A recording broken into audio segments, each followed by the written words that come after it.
우리 반갑습니다. 우리 좌우성도 인사하겠습니다. 예. 한 주간 평안하셨습니까? 예. 간만에 우리 아이들과 같이 나와서 함께 보고 좋습니다. 우리 4장을 나눌 때 전체적인 계략을 우리가 2, 3주 나누었는데요. 산상수훈도 워낙 큰 산맥과 같은 거라서 산상수훈의 발로 들어가는 팔복부터 나누지 않고 도대체 산상수훈이라고 하는 것이 무엇인지에 대한 전체적인 윤곽과 그림을 먼저 좀 우리가 살펴본 이후에 각각의 구절로 들어가기를 원합니다. 자, 우리는 오늘부터 산상수훈으로 불리는 주님의 가르침 중에 백미에 해당하는 이 말씀을 경건하고 기도하는 마음으로 첫 걸음을 놓고자 합니다. 산상수훈 그 글의 매력은 전통적으로 많은 성도들에게 사랑을 받아왔습니다. 산상수훈의 그 문필의 아름다움은 믿지 않는 자들에게도 주목과 관심을 받기에 충분했고, 예수님을 구원자로 고백하지 않을지라도 구약의 잠언과 전도서에서 인생의 지혜를 배우려는 것처럼 우리의 마음에 먹구름이 낄 때 산상수훈을 낭독하는 사람들도 있습니다. 그만큼 산상수훈은 동서양을 막론하고 믿는 자와 믿지 않는 자의 장벽을 넘어 심리적인 안정을 주는 책으로 오랫동안 사랑을 받아왔습니다. 자, 그러면 우리가 바로 본론으로 들어가서 산상수훈을 둘러싼 가장 큰 이슈, 논쟁, 그 질문을 먼저 드려보겠습니다. 산상수훈은 실천하는 것이 가능한가? 우리 성도들은 적지 않게 산상수훈을 살펴봤을 텐데요. 이 산상수훈의 내용은 문자 그대로 적용될 수 있는가? 우리 산상수훈을 읽고 나면 어떤 마음이 여러분의 마음 밑바닥에 떨어지겠습니까? 여러분, 산상수훈은 답변을 드리면 이렇습니다. 성령을 통해 우리를 새롭게 창조하시고 새로운 영역으로 옮겨진 자만이 받을 수 있습니다. 즉, 말씀으로 거듭나건 구원에 들어간 자, 그리고 천국, 곧 하나님의 나라가 이 땅 가운데서 이미 확보된 자들에게만 가능한 내용입니다. 제가 왜 산상수훈을 특별히 나누기 전에 기도하자라고 하는 부탁을 드렸냐면, 산상수훈은 거듭난 자가 아니면 받을 수 없습니다. 불가능합니다. 산상수훈은 거듭나지 않은 상태에서 말씀을 들을 때는 절망만 안겨주는 이상에 그치는 의미로 끝납니다. 목사님 분명히 앞에서 심리적인 안정을 찾기 위해서 읽는다고 하는 분이 적지 않다 그랬잖아요. 실제로 제가 아는 교수님은 중국의 노자의 도덕경과 더불어서 산상수훈을 항상 같이 가까이 두고 읽는 분이 있습니다. 뭐 나름 가치가 있습니다. 여러분, 그러나 산상수훈은 사실은 심리적인 안정을 찾으려고 들어갔다가 나오는 출구는 절망의 문을 빠져나옵니다. 그래서 안 봐요. 보지 않아요, 오히려. 그 문필이 아름다움에도 불구하고. 여러분, 산상수훈은 왜 절망만 안겨주는 이상적 가치에 지나지 않을까? 여러분, 왜 그러겠어요? 고대나 현대나 여러분, 가난은 복입니까? 복이 아닙니까? 가난은 복이 아닙니다. 여러분, 세상은 예나 지금이나 애통과 박해를 받는 것을 복이라 하지 않습니다. 그런데 산상수훈은 심령이 가난한 자가 복이 있다고 강조하여 선언합니다. 애통하는 자, 박해를 받는 자가 복이 있다고 말합니다. 도대체 무슨 복이, 이런 복이 있길래 이것을 복이라 명하냐 이 말이에요. 또 여러분, 마음이 청결해야 하나님을 볼 수 있다 하는데, 내가 나를 봐도 마음이 청결하지 않아요. 예, 깨끗하지 않아요. 클린하지 않죠. 부패한 마음과 악한 본성으로 가득한 우리에게 이 말씀은 지나친 요구요, 지나친 망상이 아닌가 이런 생각이 듭니다. 여러분, 우리가 이룰 수도 없는 이상과 표준을 제시한다면 그것이 우리에게 무슨 유익이 있겠습니까? 차라리 이상 없이 사는 것이 훨씬 행복합니다. 마치 여러분 바울이 로마서에서 이렇게 고백합니다. 율법이 오기 전에는 내가 죄인 줄 알지 못하였다. 그러나 율법이 오고 난 이후에 도리어 죄인 줄 알았다라고 하는 것처럼 우리가 이룰 수 없는 이상적이고 수준 높은 내용 때문에 산상수훈을 듣거나 접하면 오히려 절망을 우리가 경험한다는 것입니다. 그러므로 우리 살아가는 성도들이 산상수훈을 보실 때 이 세 가지를 조심하셔야 됩니다. 첫 번째, 화면에 띄워주시면 산상수훈은 세상의 일반적인 윤리나 도덕적 내용을 말하는 것이 아닙니다. 늘 얘기합니다. 기독교는 종교적 접근이 아닙니다. 종교적 접근은 항상 윤리와 도덕을 얘기합니다. 성경은 여러분 윤리와 도덕을 얘기하지 않는다 이 말을 늘 강조합니다.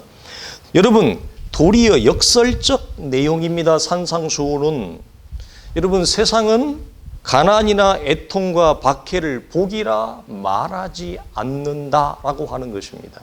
일반적 윤리와 도덕으로 담아낼 수 없는 것을 얘기합니다. 여러분 두 번째로 종교적이라는 말은 율법적이라고 이해를 하셔도 돼요.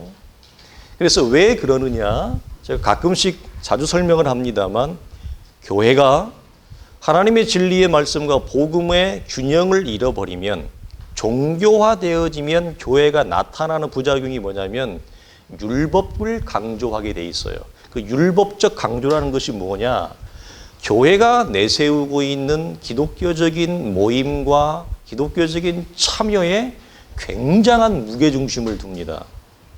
그래서 그걸 얼마나 많이 행위적으로 참여하느냐, 행위적으로 내가 그것을 행하느냐에 교회가 굉장히 많은 방점을 두어요. 그래서 종교적이라고 하는 말은 곧 율법적이라고 하는 말도 동일합니다. 그래서 산상수훈은 이런 율법적 조항이나 항목으로 이해하는 것이 아니다. 여러분 특별히 팔복은 더 그렇죠. 여러분 천국을 이미 소유한 자, 즉 구원이 우리 속에 이미 이루어진 자가 가지는 삶의 내용, 그리고 삶의 특징, 그리고 삶의 자세가 뭐냐? 팔복이에요. 다음 주에 팔복을 조금 더 자세하게 우리가 나누어서 분석을 할 거예요. 여러분, 이 특히 팔복은 우리가 지킬 수 있는 조항이 이다 아니다. 팔복은 우리가 지킬 수 있는 조항이 아니에요. 절망이 온다니까요. 여러분, 우리가 지킬 수 있는 조항이 아니라는 건 뭐냐면 우리가 우리로부터 팔복 8가지의 복을 우리가 만들어낼 수 없다는 거예요. 우리 사람이 어떤 원리와 같아요? 복음을, 구원을 우리 안에서 죄된 부패한 우리가 우리 안에서 구원을 만들어낼 수 없듯이 구원은 철저히 우리 밖에서 하나님의 은혜로부터 주어지는 것처럼 팔복은 우리가 율법적 행위를 동원하여 만들어낼 수 있는 상태가 아니에요. 한번 해보세요. 우리는 하루도 못 가요. 반나절도 못 가요. 여러분 천국을 얻기 위해서는 자, 심령이 가난한 상태를 만들어야 된다고 얘기해요. 팔복의 첫 관문이. 여러분 그러면 우리 천국을 가본 적이 없잖아요. 일반적으로. 천국을 여러분 소유할 정도의 가난한 상태를 만들려면 도대체 어느 정도의 순전한 순도의 가난함을 만들어야 천국을 소유할 수 있죠? 그 정도와 순도가 어느 정도예요? 1등 하는 게 아니라 좋은 대학을 들어가는 것이 아니라 보이지 아니하는 천국을 소유할 정도의 마음의 가난한 심령이라고 표현을 했지만 사실은 영이 더 맞아요. 우리의 영이 얼마나 가난하게 만들어야 천국을 여러분 소유할 수 있을까요? 불가능합니다. 불가능해요. 여러분 가난하면 그러면 우리가 가지고 있는 내 이름 앞에 되어져 있는 재산을 내 자식한테도 숨겨놓고 있는 재산까지 다 사회에다 기부를 하고 사회 장학금 단체에 다 등록을 하면 내 이름 앞에 있는 재산이 아무것도 없을 때 옛날에 우리나라가 유명한 만석군이 우리나라 만석군이 일제강점기 때 하나나 둘인가 있었는가 그럴 거예요. 아마 제 기억에 아마 둘인가 있었는데 그 중에 한 분이 예수를 믿고 변학을 받았어요. 그러니까 이분이 자기 집이 백채 집 안에 있는 자기 가옥 안에 있는 집이 방이 100개야. 여기 살았는데 모든 재산을 다 가난한 자에게 나눠줬어요. 대단하죠. 누가 그렇게 할 수 있겠어요? 여러분 만약 그 정도로 한다 그러면 여러분 우리의 마음이 가난해질까? 우리가 아는 서구의 유명한 성 프란치스코 수도원이라는 게 있어요.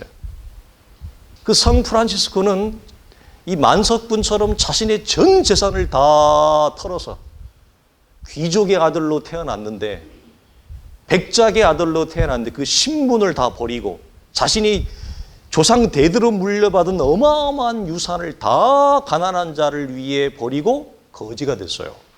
탁발 수도원이라는 걸 만들어요. 탁발. 빌어먹고 다닌다 이 말이에요. 탁발승이죠. 탁발승처럼. 그 엄청난 신분과 부를 다 버리고 자기가 탁발 수도사가 됐어요. 여러분 그렇게 내려오면 마음이 가난해질까? 성경은 그럴지라도 불가능하다 얘기합니다. 우리는 재산이 있으나 마느나 소유의 많고 적음에 관계하지 않습니다. 이 가난함이라고 하는 것은. 자, 우리가 만약 이 첫 번째 관문인 가난함을 뛰어넘었다. 그럼 그 다음에 애통은 어떻게 할 거예요? 어느 정도 애통해야 돼요? 자, 애통 뛰어넘었어요. 어느 정도 온유해야 돼요? 의에 줄이고 목마름? 제가 지난주 수요일 날 기도회 이후에 들어갔는데 SBS에서 뭐 그런 걸 만들어 가지고 뭐 끝까지 판다. 뭐 도대체 어디까지 팔지 모르겠지만 우리는 어릴 때 내가 사는 데가 북쪽이면 남극을 가는데 제일 빨리 가는 방법은 여기서부터 계속 땅을 파가지고 쭉 내려가면 반대쪽이 제일 빨리 가지 않을까 생각했는데 끝까지 판대 어느 데까지 팔지 모르겠지만 그걸 제가 여러분 올려드린 이유 그 다음에는 올려드리지 않고 스스로 찾아보기를 말했는데 이게 우리 시대의 기독교의 액면이에요. 액면이라고요. 여러분 그런 걸 보면서 의에 줄이고라고 하는 말이 무슨 말이냐면 이 세상이 특별히 기독교가 훼손되어지고 기독교가 말씀의 정도를 걷지 않음으로 인해서 발생되어지는 사회적인 비난, 사회적인 모욕, 그리고 하나님의 이름과 얼굴이 훼손되어지는 것에 대하여 내 마음이 아무렇지도 않다. 제가 예전에 말씀드렸어요. 종교개혁을 일으켰던 존 칼빈 목사님은 그 사람은 구원이 없다 그랬어요. 하나님의 교회와 하나님의 사람들이 타락하고 말씀이 타락하고 목회자들이 타락하고 성도들이 타락해서 시대 가운데 비난을 받는데 예수를 잘 믿는다고 하는 내가 그걸 보면서 마음에 아무런 의가 없다. 의의 목마름이 없다. 존 칼빈 목사님은 뭐라고 했다? 그 사람은 그 속에 구원이 일어나지 않았다. 하나님의 구원이 일어난 자는 기독교의 불합리와 기독교의 타락과 부패를 볼 때 우리 안에 분노가 일어난다. 의의 목마름이 일어난다. 그 의는 어떤 의냐? 개인적인 신변, 내 욕심, 내가 손해 난 것 때문에 나는 분노가 아니라 하나님의 거룩한 이름이 훼손되어지는 것으로 기인한 거룩한 분노가 우리 안에 올라오게 되어져 있다 이 말이에요. 그래서 여러분 좋은 게 아니에요. 늘 우리가 그냥 일반적인 말로 은혜롭게 덮어가자. 무슨 뜻인지 알지만 천국이 들어온 자는 기독교의 정상적인 걸음에서 이탈할 때 나오는 분노가 반드시 생깁니다. 그런데 나는 아무런 분노가 없다. 돌이키라고 얘기하는 거예요. 칼빈 목사님이. 그 사람은 그 안에 천국이 없다. 그 사람은 그 안에 거듭남의 생명이 없다. 역으로 이렇게 얘기해요. 굉장히 그래서 여러분 의에 줄이고 목마름 굉장히 여러분 우리에게 필요한 것인데 이런 것들을 우리가 어떻게 이루어낼 수 있느냐? 성경은 우리로서는 불가능하다. 그래서 율법적 이해로 이 산상수훈이나 팔복을 접근해서 우리의 어떤 행위를 동원하고 동참시켜 만들어낼 수 있는 산상수훈의 내용이나 팔복의 상태가 아니라고 하는 것 절대로 불가능합니다. 우리로서는. 자, 세 번째, 심리적 정서적 안정을 얻기 위한 내용이 아니다. 읽어보면 산상수훈 복 이후에 팔복 위에 너희는 세상의 소금과 빛이라고 한 것도 쭉 나오면 오리를 가자 하는데 심리를 가고 겉옷을 달라 하는데 속옷을 주고 이런 삶을 계속해서 나옵니다. 무슨 말이죠? 심리적 안정이 아니라 나의 삶과 내가 살아가는 삶과 너무 동떨어진 내용이 연달아 나옵니다. 절망과 허탈감을 도리어 만난다라고 하는 것입니다. 여러분 5장의 가르침의 결론에 이르면 우리의 무력함은 절정에 이릅니다. 자, 마태복음 5장 48절에 이렇게 얘기합니다. 그러므로 하늘에 계신 너희 아버지의 온전하심 같이 너희도 온전하라. 그렇지 않아도 앞에 제시되어진 산상수훈의 내용은 내가 살아가는 삶의 방식이나 내용과 현실과 너무 동떨어진 내용들을 언급하기 때문에 절망과 좌절과 허탈감을 경험하는데 그 5장의 마지막 결론에 가면 결론이 뭐냐? 그러므로 너희 아버지의 온전하심 같이 너희도 온전하라. 완전을 제시해요. 우리가 과연 도달할 수 있냐 이 말이에요. 불가능하다 이 말이에요. 여러분 흉내내기나 모방으로 절대 넘을 수 없습니다. 제가 흉내내기나 모방이라는 말을 쓴 것은 기독교를 종교적으로 율법적으로 이해한 사람들, 기독교의 신앙을 율법적 조항으로 이해한 사람들은 신앙이 어디에 그치냐면 모방과 흉내내기에 그쳐요. 그 이상을 넘지를 못해요. 불가능하게 돼 있어요. 여러분 산상수훈의 내용은 특히 팔복은 예수님과의 새로운 생명적 관계가 열어진 자의 새로운 삶의 내용이자 모습이에요. 그리고 성도에게 주어진 우리가 걸어갈 영적인 운명이며 길입니다. 여러분 간결하게 도움을 주는 구절이요. 오늘 본문 11절에 있는데 화면에 띄워주시면 중간 말씀 떼고 제가 처음과 마지막만 해놨어요. 자 11절에 나로 말미암아 땡땡땡 하고 너희에게 주어진 복이다. 팔복을 1절부터 10절까지 전체를 나열해 놓고 팔복의 뿌리, 팔복의 출처. 그래서 나로 말미암아는 나를 원인으로, 나를 근거로 하여 무엇이 8가지의 복이 너희에게, 우리에게 주어진 복이다. 이렇게 얘기를 해요. 그래서 우리는 이 팔복은 산상수훈은 우리가 만들어낼 수 없어요.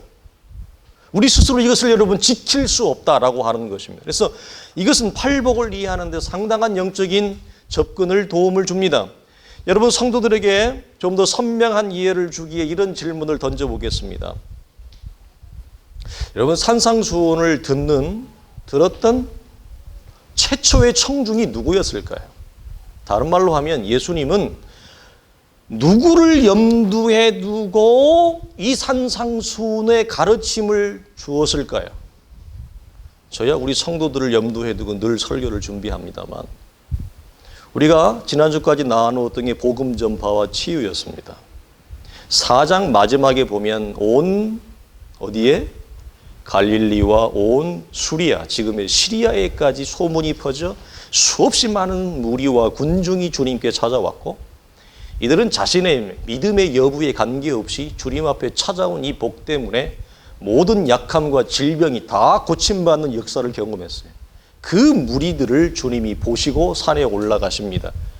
그때 주님 앞에 나온 자들은 누구예요? 무리예요? 제자예요? 본문을 잘 보세요. 5장 1절에 그냥 무리는 주님이 보신 거고, 무리가 많으니까 이 무리는 어떤 무리?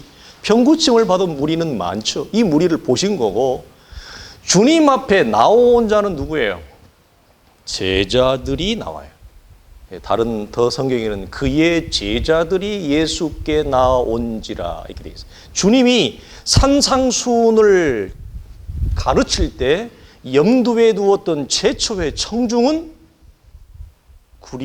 무리나 군중이 아니라 그의 제자들이었습니다. 이건 여러분 굉장히 산상수훈을 누가 받을 수 있느냐라고 하는 것과 이게 직결되어지는 내용이에요. 그래서 1차 청중이 제자라고 하는 것, 여기에서 처음으로 무리와 제자들을 주님이 처음으로 나눕니다. 이게 구분을 하고요. 또 동시에 제자들이라고 하는 용어를 복음서에서 최초 이 장에서부터 씁니다. 이전에는 앞에 제자들을 불렀지만 제자라는 말을 주님이 썼을까요? 안 썼을까요? 안 썼어요. 베드로, 야고보, 요한 이름만 불렀어요. 제자라는 말을 쓰지 않습니다. 최초로 여기에서부터 제자들이라는 말을 사용을 합니다. 여러분 상식적으로 알 것은 여기서 말하는 제자들이란 12제자를 말하는 것이 아닙니다. 누구를 얘기해요? 4명의 제자만 얘기한 거예요. 베드로와 야고보, 요한 이 4명의 형제만 불렀어요. 아직 나머지 제자들이 합류하기까지는 마태복음 10장까지 가야 돼요. 그러니까 아직도 제자의 그룹 가운데서 첫 그룹만 불렀지 두 번째, 세 번째 그룹은 부르지 않았습니다. 그래서 이 12제자를 말하는 것이 아니라 부름받은 4명의 제자만을 말한다라고 하는 거예요. 여러분 이렇게 산상수훈의 최초의 청중은 제자들이었다라고 하는 것 굉장히 중요하다. 무엇과 연관해서 산상수훈을 누가 받을 수 있느냐라고 하는 것과 관련해서 여러분 왜냐하면 제자들이라는 어떤 상징성을 가지고 있어요? 제자들이 뭐예요? 주님의 부르심에 응답해서 예수 그리스도와의 새로운 생명적 관계에 들어선 자, 그리고 본질적인 변화로 새로운 라이프 스타일, 새로운 삶의 방식으로 무리와 군중과 그 시대의 사람들과 구별되어진 자. 자, 제자는 무엇라고요? 주님의 부르심에 응답했는데 그 응답이 무엇으로 연결돼요? 예수 그리스도와의 새로운 생명적 관계에 들어선 자. 두 번째, 그로 인하여 우리의 본질적인 첫사람 아담의 본성이 변하는 본질적 본성적 변화로 새로운 삶의 방식과 내용에 들어선 자. 결론이 뭐예요? 그리하여 믿지 않는 자와 자연스럽게 구별되어진 자로 서 있는 것이 뭐다? 제자예요. 그래서 제자가 가지는 상징과 실제성 이처럼 중대하기에 주님은 이 4명의 제자들에게 산상수훈의 가르침을 준 것입니다. 기억하시길 바랍니다. 여러분 이렇게 산상수훈은 변화된 새로운 생명적 관계가 아니고서는 받을 수 없을 뿐 아니라 오히려 여러분 말씀을 들으면 부담스럽고요. 말씀을 들으면요 절망이 찾아와요. 왜냐하면 구원이 시작되지 않은 자는 말씀을 알아들을 수도 없을 뿐이지만 또 하나가 뭐냐, 그 말씀을 집중해서 들으면 아직 구원이 시작되기 전에 무리와 군중에 있을 때는 예수 그리스도의 말씀이 자신이 살아가는 삶의 방식, 내가 살아가는 삶의 생각과 정면으로 충돌하기 때문에 그래요. 성경이 말하는 가치가 내 인생의 가치관하고 충돌을 해요. 그래서 말씀을 토해내는 것입니다. 말씀을 밀어내는 것입니다. 좀 수준 있는 분들은 그래도 아직 구원의 자리에 들어가지는 않았지만, 아직 복음을 모르지만 그래도 인격적으로 잘 교양이 있는 분들은 그래도 토해내기는 토해내도 굉장히 교양 있게 밀어내세요. 저는 그래도 이걸 감사하다고 봐요. 교양 있게 밀어내는 것은 할렐루야예요. 감사한 거예요. 복음서를 보면 주님이 말씀을 하는데 군중이 어떻게 해요? 이를 막 갈아요. 막 화를 내고 안색이 변하면서 이를 갈면서 옆에 돌이 있나 없나 돌을 찾아서 예수님한테 던지려고 해요. 이런 무지막지한 것보다는 그래도 교양이 있고 상식이 있는 사람들은 아직 구원의 자리에 들어가지 않았을지라도 주님의 말씀에 대하여 교양 있게 밀어내세요. 그래서 그냥 부담스럽다. 저 말씀은 내가 받기에는 부담스럽다. 듣기에는 힘들다. 이렇게 밀어낼 수 있어요. 이것만 해도 무엇하다? 감사한 거죠. 참 감사한 겁니다. 여러분, 그래서 죄와 사망의 자리에 뿌리를 두고 살아가는 나로서는 산상수훈의 가르침 내 육체적 본성과 치명적으로 충돌한다라고 하는 것 여러분 기억하십시다. 여러분, 우리는 이 부분에서 우리 성도들에게 좀 나누고 싶은 부분인데요. 좀 편하게 좀 이제 말씀을 맞춰갑니다. 3분의 2가 지나갔어요. 여러분, 1차 청중이 제자들이었다는 사실에서 저는 이런 물음표를 우리 성도들과 같이 한번 던지면서 생각해 보기를 원해요. 여러분, 과연 4명의 제자, 베드로, 안드레, 야고보, 요한이 이 산상수훈의 가르침을 받을 수 있었을까? 자, 이제 막 앞에 4장에서 내가 너희를 사람을 낚는 어부가 되리라 라고 부르셨고, 그 부르심에 이상하게도 4명은 조건과 어떤 단서를 달지 않고 주님의 부르심에 그냥 전폭적으로 따라왔어요. 참 신기할 노릇이죠. 우리 같으면 절대 안 갈 텐데. 이 4명은 과연 산상수훈의 가르침을 소화했을까? 이해했을까라고 하는 물음표를 던지고 싶은 거예요. 여러분, 우리가 신년 주제 설교를 통해 나누었지만 제자들이 이해하는 천국, 하나님의 나라는 우리랑 비슷했어요. 언제 제자들의 신앙이 여러분 참 초대교회 사도다운 사도의 자리에 올라갑니까? 주님이 부활하시고 승천하시고 오순절 성령 강림이 임한 후에야 그들은 제자의 격을 갖춥니다. 사도의 격을 딱 갖춥니다. 그 전에는 우리랑 비슷하죠. 우리가 뭐 서로 폄하할 건 없어요. 베드로 우리 사도나 우리는 뭐 비슷했어요. 여러분, 무슨 말을 하고 싶은 거냐? 산상수훈의 최초의 청중이었던 4명의 제자들이 이 가르침을 받았을 때 저는 이렇게 생각해 봐요. 얼마나 충격적이었을까? 한 번도 들어보지 못한 내용을 들은 거예요. 같은 유대교 안에서, 유대교 공동체, 유대교 문화 안에서 자랐어요. 이 사람들은 우리식으로 얘기해요. 기독교 문화 안에서 어릴 때부터 자랐어요. 주일학교를 다녔어요. 모태신앙이에요. 교회를 떠나지 않았어요. 근데 한 번도 들어보지 못한 설교를 하는 거예요. 예수님이. 한 번도 생각해 보지 못한 가치들을 예수님이 얘기하는 거예요. 내가 한 번도 살아보지 않은 삶의 방식을 얘기하는 거예요. 4명이 이제 막 따라 나왔다고. 이제 교회 막 나온 거예요. 얼마나 충격적이었을까? 도대체 이건 뭘 얘기하는 거예요? 도대체 저분은 따라오라고 따라왔는데 도대체 어떻게 저런 내용을 우리한테, 이제 막 교회 처음 나온 초신자한테 어떻게 이런 내용을 저분은 눈치도 없고 센스도 없다. 얼마나 여러분 충격이 컸을까요? 여러분 입장을 바꿔 생각해 보세요. 여러분 같으면 어떻겠어요? 한 번도 들어보지 못한 내용, 한 번도 생각해 못한 가치, 한 번도 살아보지 않은 삶의 방식을 주님이 얘기합니다. 제자들은 모세의 율법은 어릴 때부터 알고 있었습니다. 모세의 율법조차 지킬 수 없었던 그들입니다. 사도행전에 15장을 가면 예루살렘 총회가 나오는데 예루살렘 총회의 중요한 안건의 결의사항이 뭐냐? 이방인들에게 율법을 지키라, 강요하지 말라. 이거였어요. 왜?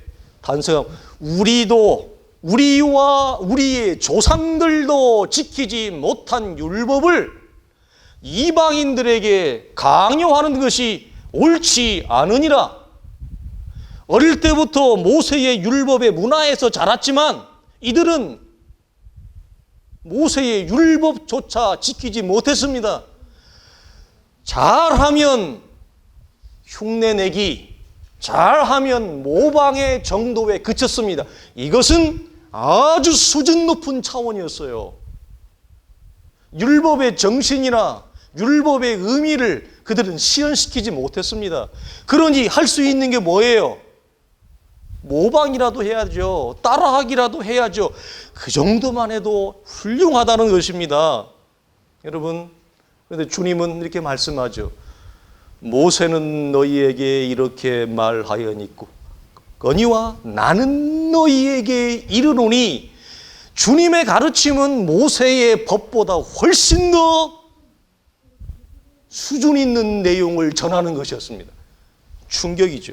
모세의 법조차도 못 지키는 나에게 하나님의 나라의 복음을 얘기하는 주님의 가르침은 이들은 그야말로 절망과 암울함이 그들의 온 세포를 타격했던 거예요.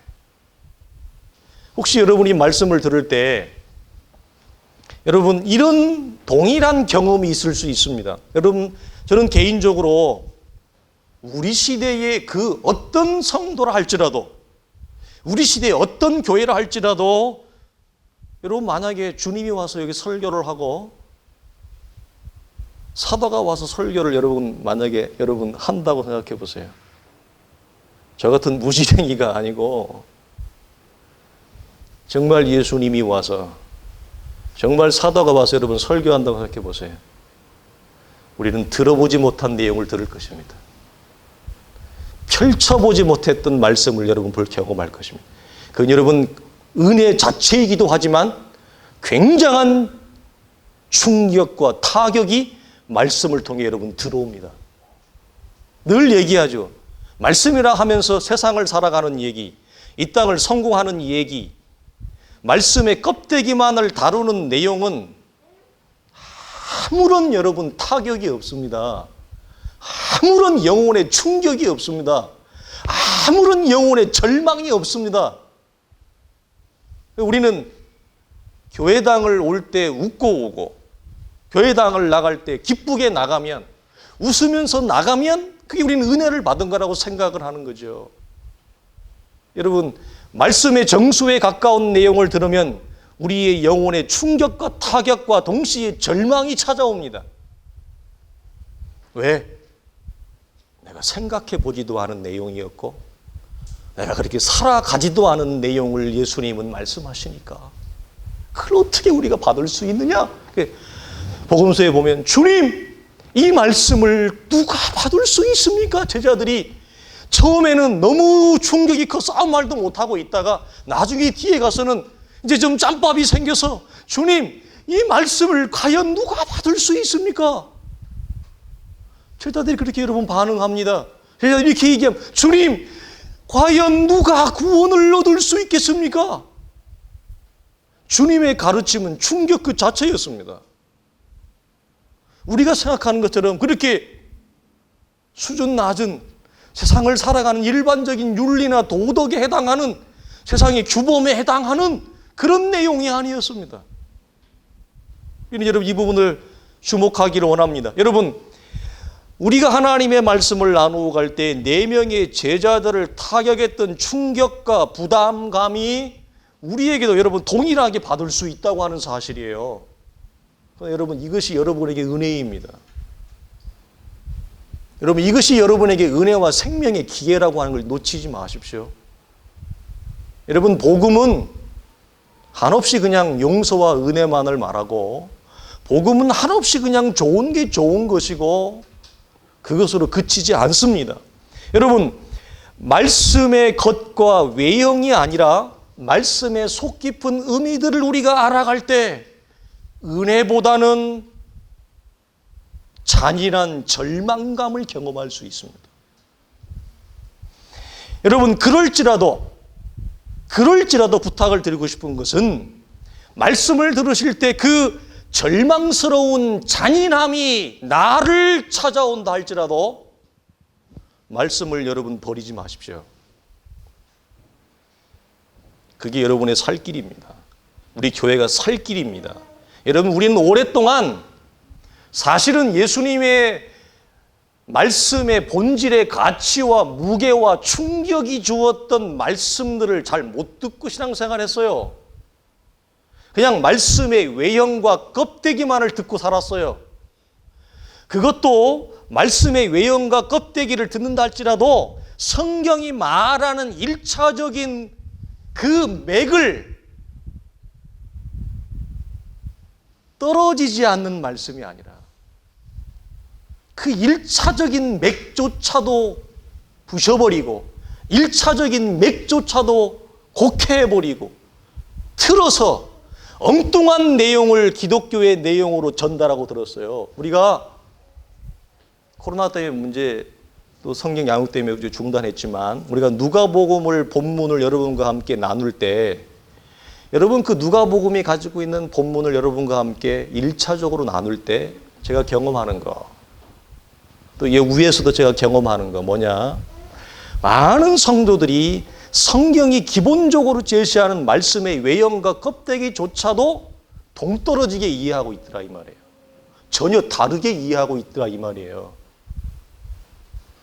이해하시죠? 그런 신앙의 상태와 왜 그럴까요? 그런 메시지를 오랫동안 들어왔기 때문에 말씀의 외형과 껍데기가 아니라 말씀의 속 깊은 의미들을 추적하고 찾아가고 함께 묵상해 나가면 내가 생각했던 은혜보다 무엇이 더 온다? 충격이 온다 이 말이에요. 절망스러운 충격이 와요. 이게 기독교의 신앙인데 들어보지 못한 무게감과 들어보지 못한 압박감이 찾아와요. 그래서 말씀을 밀어내요. 그러지 마시라는 거예요. 제자들도 그랬어요. 과연 이 시점에서 베드레와 안드레와 야고보와 요한이 주님의 말씀을 과연 아멘하고 받았을까? 아마 4명의 제자들은 엄청난 충격과 부담감 앞에 어안이 벙벙했을 거예요. 주님을 따라다니는 내내 그들은 어안이 벙벙했어요. 그럴지라도 사랑하는 성도들이요, 기억하십시오. 우리는 베드로보다 그래도 좀 낫잖아요. 우리는 적어도 이런 소리는 안 들으니까 사단아 물러가라. 베드로는 주님으로부터 사단아 물러가라 이 소리를 들었어요. 베드로는 주님을 3번이나 저주했어요. 우리는 그 정도보다 좀 낫잖아요. 그래도 죄송합니다 베드로 선생님. 베드로를 보고 위로를 좀 받으세요. 그럴지라도 주님은 베드로를 찾아오셔서 말씀을 가르쳐 주시고 설명하시고 또 가르쳐 주시고 한 번, 2번의 말씀을 베드로가 알지 못해요. 예수님이 가르쳐 주는데도. 기억하세요. 그러니까 나 같은 목사가 말씀을 전하는데 여러분이 어떻게 쉽게 알겠냐고. 하나님이 와서 가르치는데도 3년, 4년이 걸렸는데 나 같은 평범 이하의 목사가 말씀을 전하는데 어떻게 한 번에 알을 수 있겠냐고. 그렇지 않아요? 그런 베드로를 주님이 내 영혼이 떨어지지 않도록 기도해 주시고 말씀을 또 가르쳐주고 모른다고 그러면 또 설명해 주시고 말씀과 기도로 베드로의 영혼을 붙들어 주셨던 주님이 누구도 붙들고 있을까요? 주의 교회도 사랑하는 성도들의 영혼도 붙들고 있습니다. 여러분 이걸 잊지 마십시오. 이걸 여러분 절대 잊지 마십시오. 말씀을 들을 때 부담스럽다. 말씀을 들을 때 충격적이다. 말씀을 들을 때 무겁다. 압박감이 있다. 그래서 말씀을 밀어내지 마십시오. 베드로도 그랬습니다.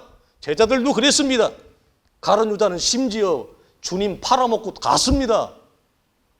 그럴지라도 그들의 영혼을 주님이 붙들고 계셨다고 하는 것.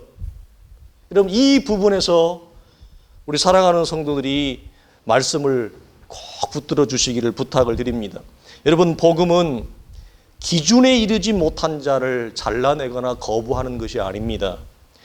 여러분 그렇다면 주님은 이 산상수훈을 전할 때 처음부터 딱 4명만 놓고 가르쳤어야 돼요. 제자들만, 베드로부터 요한까지 딱 4명만 놓고 가르쳤어야 돼요. 그런데 이 4명의 제자 약간 떨어진 이유, 그 주변에 이름을 알 수 없는, 숫자를 셀 수 없는 수없는 무리들이 애워싸고 있었습니다. 복음은 기준에 이르지 못하는 자를 거절하는 게 아니다 이 말이에요. 교회는 말씀을 알아듣지 못한다고 해서 그 사람을 거절하는 게 아니에요. 그 사람을 거부하는 게 아니에요. 주님이 그렇다면 4명만 놓고 가르쳤어야 돼요. 군중은 가까이 오게 하지 말았어야 돼요. 제자들도 못 알아듣는데 군중은 오죽하겠냐고요. 그러면 주님은 군중을 내어쳤어야 되지만 주님은 군중도 동일하게 앉아서 말씀을 듣게 했다고 하는 사실, 우리는 이거 앞에 여러분 감사하지 않을 수 없어요. 처음부터 기회조차 허락하지 않았을 것입니다만 산상수훈의 끝자락을 한번 볼까요? 화면에 띄워주시겠어요? 7장 마지막에 가면 이런 반증이 나와요. 예수께서 이 말씀을 마치심에 누가? 제자들이 아니라 베드로부터 요한까지 4명이 아니라 무리들이 그의 가르침에 놀라니 이는 그 가르치는 것이 권위 있는 자와 같고 그들의 서기관들과 같지 아니함일러라. 군중들조차도 들어보지 못한 얘기를 하는 거예요. 들어보지 못한 가치를 얘기하는 거예요. 깜짝 놀랐어요. 신앙을 고백하지 않을지라도, 구원 속에 들어가 있지 않을지라도 이런 고백과 이런 반응을 합니다. 이 말이 무슨 말일까요? 여러분 말씀의 뒷부분에 가면 주님 앞에 제일 가까이에 있었던 제자들은 주님을 다 버렸습니다. 부활하실 주님의 무덤에 찾아간 자는 12명의 11명의 제자가 아니라 제자의 그룹에 명시되지 아니하는 이름 없는 무명의 여인들이 주님의 무덤가에 갑니다. 향품을 가지고 갑니다. 그들이 어디에서 나왔을까요? 12 제자가 아니라 주님의 말씀을 멀리 떨어져 들었던 무리에서 제자가 된 사람들입니다. 놀랍지 않습니까? 군중은 지금은 말씀을 알아듣지 못하고 지금은 구원 밖에 있다 할지라도 그 군중은 곧 잠재적인 하나님의 제자들입니다. 교회가 말씀을, 목회자의 말씀을 잘 알아듣는 제자만 있는 것이 교회가 아니고 말씀을 못 알아듣는 수없이 많은 다수의 무리와 군중이 있습니다. 그러나 그 무리와 군중은 주님의 몸을 장사 지낸 참된 제자의 밭이었습니다. 여러분 이걸 잊지 마십시오. 그래서 부탁을 드리는 것은 여러분 말씀을 들을 때 말씀이 여러분에게 절망을 주고 부담을 줄 수 있습니다. 그런다고 말씀을 여러분 밀어내지 마십시오. 그럼 어떻게 하라는 얘기입니까, 목사님? 말씀이 들려지지 않아 속이 상할지라도 계속해서 말씀을 청종하십시오. 여러분의 마음밭에 말씀을 받아내십시오. 말씀을 쌓아가십시오. 베드로를 생각하면서 위로를 받으면서 때가 되면 여러분의 마음밭에 여러분이 기억도 못하는 말씀, 여러분이 언제 들었는지 생각도 못하는 말씀이 여러분의 마음밭에 쏟아져 있던 그 말씀들이 성령이 그 말씀을 일깨워 여러분의 영혼을 새롭게 하고 여러분을 구원시키며 여러분의 영혼을 거듭나게 하는 놀라운 성령의 역사의 원천이 될 것입니다. 그래서 여러분, 제가 알아요. 어떤 분은 좀 목사님 하는 얘기를 잘 알아듣고 싶고 좀 깨닫고 싶고 나도 속 시원하게 아멘 하고 싶은데 도대체 우리 목사님이지만 무슨 소리 하는지 내가 잘 모르겠다. 그래서 내가 속이 상한다. 왜 이렇게 목사님은 말씀을 어렵게 할까? 좀 쉽게 하면 안 좋을까? 그래서 여러분 속이 상할 수 있어요. 속이 상하는 분들이 누군지 알아요, 제가. 그들의 영혼을 위해 기도합니다. 여러분, 그럴지라도 말씀을 받으십시오. 여러분의 이 영적인 무의식의 세계 속에 말씀이 스며들 것입니다. 왜? 내가 알아듣지 못하니까 내 영적인 의식의 세계에 쌓이지 않아요. 못 알아들으니까 무의식의 세계 속에 여러분의 말씀이 쌓일 거예요. 때가 되면 여러분의 무의식 속에 떨어졌던 말씀이 여러분의 의식의 세계로 수면 위로 성령이 올라오게 해서 여러분이 참된 신앙과 구원의 자리에 이르도록 성령이 역사하신다 이 말이에요. 무엇만 하지 않으면 내가 복음의 기준에 미달되었다고 해서 말씀을 알아듣지 못하고 속상한다 해서 말씀을 모아지만 않으면 밀어내지만 않으면 할렐루야, 그 때가 반드시 옵니다. 사랑하는 성도들이 하나님의 일하심 앞에 우리가 승복하고 감사하여 성령의 구원의 역사를 경험하기를 주님의 이름으로 간절히 축원합니다. 기도하겠습니다. 하나님 감사합니다. 산상수훈의 말씀, 참으로 하늘의 말씀이며 위로부터 주어지는 생명의 말씀이 아닐 수 없습니다. 아버지 하나님, 쟁반에 흘러가는 옥구슬과 같도 하나님 그 옥구슬의 가치보다도 더 큰 명쾌한 말씀입니다. 아버지 하나님, 이런 말씀을 우리에게 주심을 감사합니다. 거룩하신 주여, 주의 교회와 사랑하는 성도들이 산상수훈의 가치와 봉우리 위에 우뚝 서는 복음의 정상을 경험할 수 있는 주의 교회와 성도들의 신앙적 걸음이 되어지도록 주님 축복하여 주시옵소서. 우리 주 예수 그리스도의 이름으로 간절히 기도하옵나이다. 아멘. 이제는 우리 주 예수 그리스도의 은혜와 우리 하나님의 크신 사랑과 성령의 인도하시며 조명하시며 깨우치는 은혜와 은사가 오늘 하나님의 말씀을 받는 자나 받지 않는 자나 동일하게 성령의 역사로 말미암아 거룩한 생명의 자리로, 거룩한 구원의 자리로, 이미 확보된 천국의 자리로 복음의 정상에 올라서기를 원하는 사랑하는 성도들의 모든 청정과 말씀의 들음과 삶의 경영과 섬기는 직장과 사업과 가정과 사랑하는 우리 자녀들의 머리 위에 이제로부터 영원토록 항상 함께 있을지어다. 아멘.